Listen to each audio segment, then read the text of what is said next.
a member of our United States State Department, arrived with a courier document pouch sealed with the crest of the State Department, brought it through customs, unopened, nobody could touch it, brought it in to San Antonio, and I was hosting the meeting this time. And it was on Latimus, August the 1st. The man came in, laid the pouch down in the temple room up in the casino building, walked out, and left it. He wasn't to know what was in it. The door was locked, security guards were placed on the outside, and Dr. Buckland took up what's called the atamé, the witch's ceremonial knife. He slit open the seal, unlocked everything, and took out 6 letters. We'd seen letters like this before, no big deal. They had the crest of the ilumiNATTI, which is on the back of your $1 bill, so you can look at it later. On them, sealed in wax, red wax. The only problem was that the first 4 were standard business.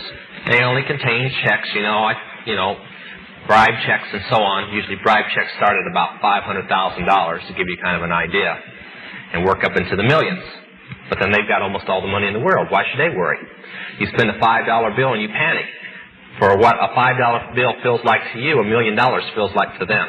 So believe me, they've got the financial strength to do it. The 5th one was totally different. It's very thick, about 30 pages, and it was handwritten. Now, according to the laws of witchcraft, if anything is religious, it must be written in a special ink with a dip pen, and the person who's writing it own handwriting. Nobody, you don't dictate it. It doesn't get typed up. Nobody writes it for you.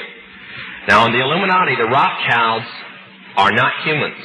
They're not just the richest family in the world. They are gods in human bodies. More or less the counterfeit of what Jesus Christ was when he was on the earth. They're the sons and daughters of Lucifer in human body, and his wife, and so on.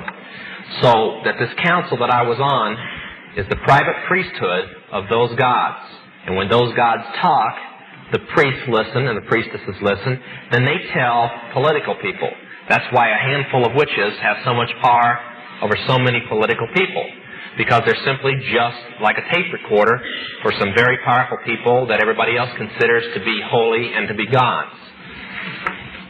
So we opened this one in Philip Rothschild's handwriting, and it would have been the same to what it was like, the gods sent their own private message. So we opened it up. Dr. Buckland started reading it. It's a chart. A friend of mine, Dr. Tom Berry, has placed that chart in a 30-page book, and we're proofing it now, and Dr. Stuart Crane is going to publish it, and we hope to have it in Christians' hands in about 3 months. It's a step-by-step plan beginning in 1973 at the first of the year to the end of 1980 to take over the world by taking over the United States. Now, before you think that that's impossible, I've watched the news over the past 5.5 years, and they're not only on schedule, but they're a year ahead of schedule. And when I told people this 5 years ago, they thought I was crazy, like a lot of people think now.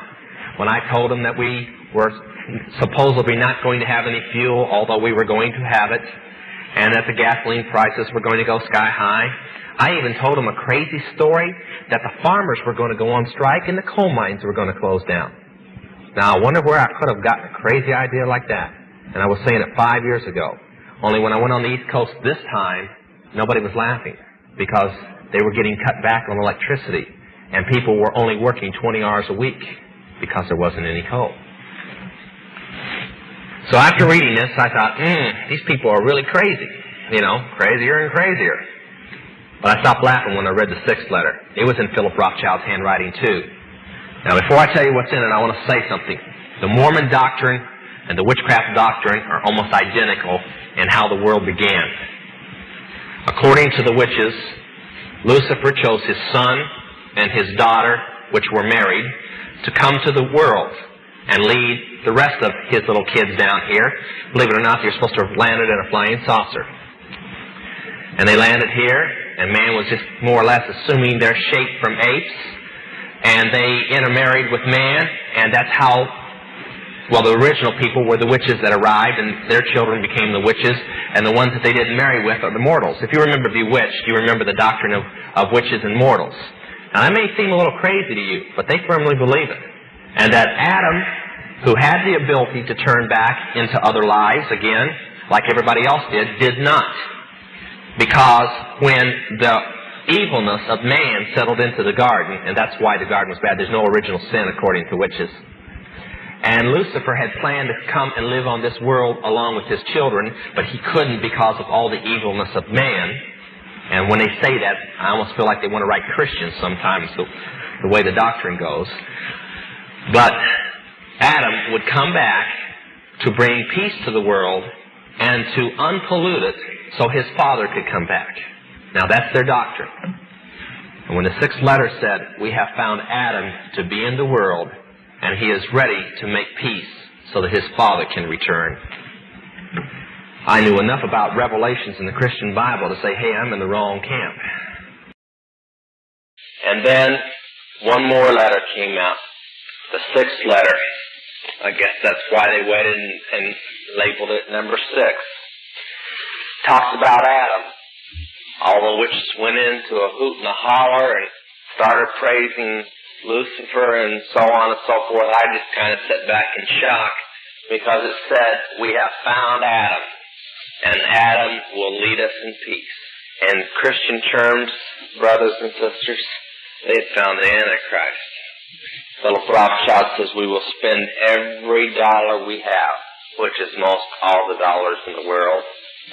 We will cause as many wars and we will destroy as many governments as it takes to put him on the throne of peace so that his Father can return in the age of Aquarius.